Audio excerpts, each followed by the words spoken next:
Who are the two witnesses? Revelation chapter 11. Who are the two witnesses? If you read Revelation chapter number 11 from verse 1 coming down, I read. It goes this way. We can just start from the verse 3. Verse 3. It says this way.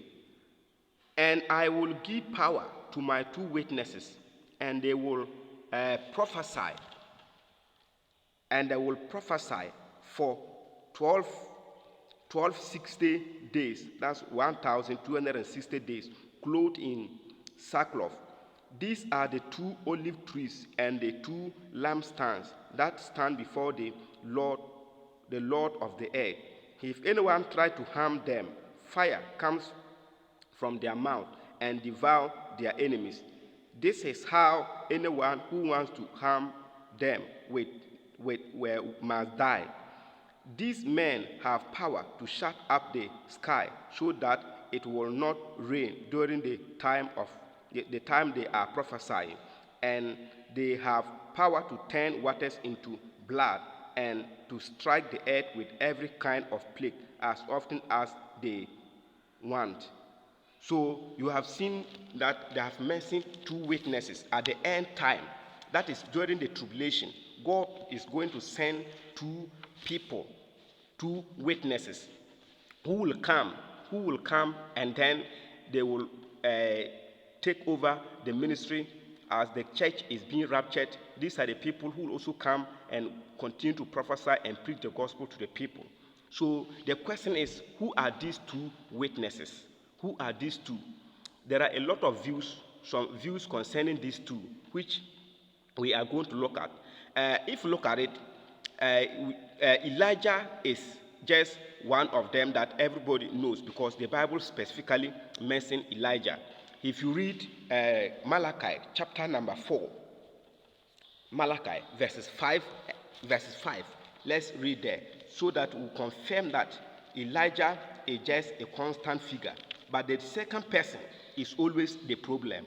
The second person is always the problem. Let us read there. Malachi chapter number 4, verses 5.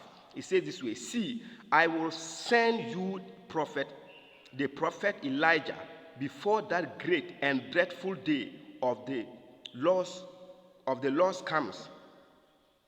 The dreadful day of the Lord comes.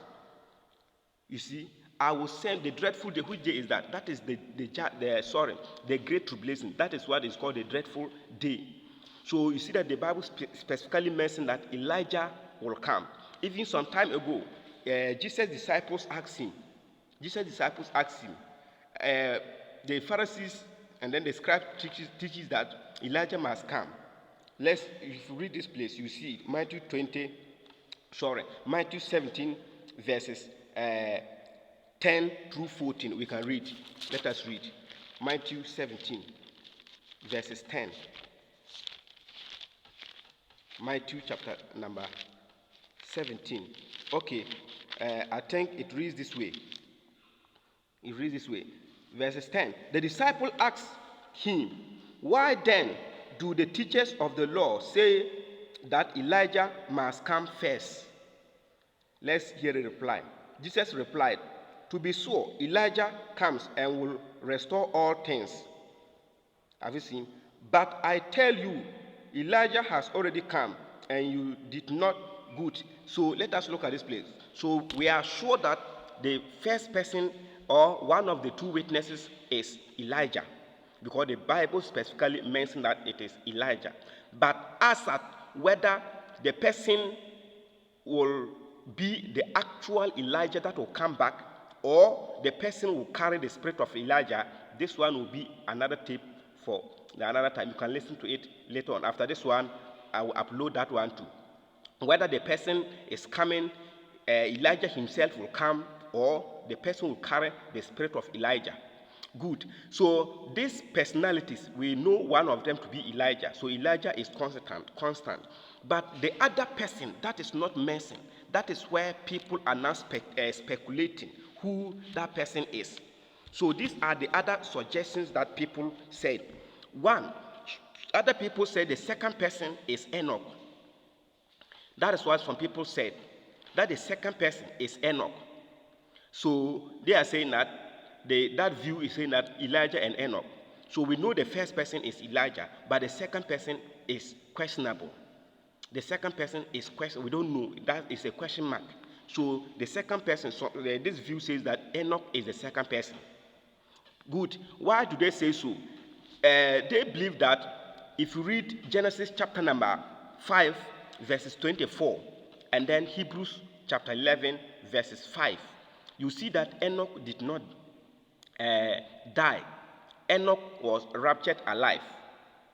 So they believe that because Elijah did not die and Enoch didn't also die, they have some like terms there. They have some parallel things, so they need to come and die. Because if you read the Revelation 11, if you read it, if you are reading it, it will tell you that these two witnesses, they will kill them.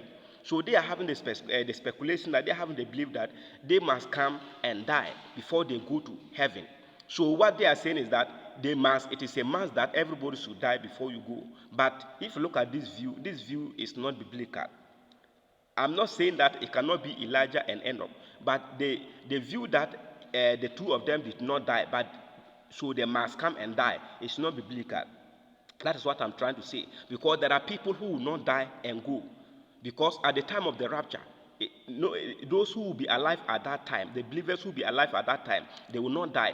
So if you are standing on the point that Elijah did not die and Enoch did not die, so they must come and die, that cannot be a standpoint. So to me, I don't think it will be Elijah and then Enoch. So Enoch cannot be the second person. So we know that the first person is Elijah, but the second person. So I don't think Enoch will be the second person, as others view. Some also said the second person may be Zerubbabel, saying that here, you see that if you read the Revelation as we have read, it says that they are the two olive trees. There was a time, if you read Zechariah 4, that was what God was speaking to Zerubbabel, and that of Joshua. They are olive trees. So if you look at it, people are trying to say this person is also Zerubbabel. Zerubbabel is the second person. But to me, I don't support this view. The other view that I will add is the third one. And that view that I support is Elijah and Moses. So I suggest, I have the belief that the second person will be Moses. The second person will be Moses. And why do I say Moses? If you read, as we have read in the Revelation 11, chapter verses 2 through 6, it states that the two witnesses will turn water into blood. They have the ability to turn water into blood. And that is what Moses did in Exodus. If you read Exodus, that is what Moses did there. Exodus. Let us go to Exodus. Water into blood. Exodus chapter number 7. Chapter number 7, verses 14. And the Lord said to Moses, Pharaoh heart is, okay, let us just jump to verses 19. Verses 19. Okay, good. Verses 17. This is what the Lord says. By this you will know that I am the Lord. With your staff in your hand, I will strike the water of Nile, and it will be changed into blood. And it will be changed into blood. So we have seen that Moses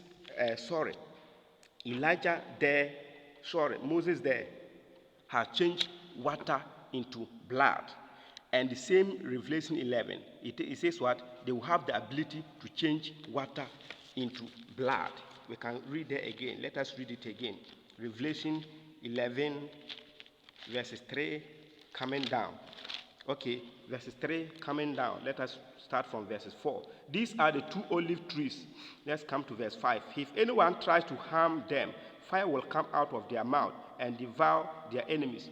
This is how everyone who wants to harm them must die. These men have power to shut up the sky so that it will not rain. It will not rain during the time of their the time they are prophesying, and they have power to turn the waters into blood and strike the earth with every kind of plagues as often as they want. So you see, this is one of the things that they can do. So Moses did it, and these two witnesses will do it again. The second thing is that the plagues, Moses brought about so many plagues in Exodus 7 through to 12. You see so many plagues that Moses brought upon the children of Egypt, the Egyptians. When they wanted to come out, if you read there, you see all the 10 plagues that Moses brought upon them. Turn the water into blood, making their firstborns to die, let liars and all manner of things happen in the land. It's the same that these people can do. The other one is that they also have the ability to call down fire. If you read this place, 2 Kings 18, Elijah and that of the prophets of Baal, Elijah called down fire. Elijah called down fire. Let us read there. 1 Kings chapter 18, verses 36 through 38. 1 Kings chapter number 18, 36 through 38. Good. It says this way. 1 Kings chapter 18, 36 through 38. Okay.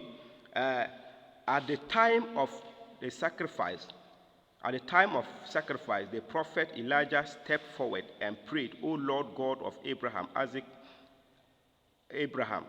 Isaac, and Israel, let it be known today that you are God in Israel, and that I am your servant, and have done all these things at your command. Answer me, O Lord, answer me, so these people will know that you are Lord. You, O Lord, are God.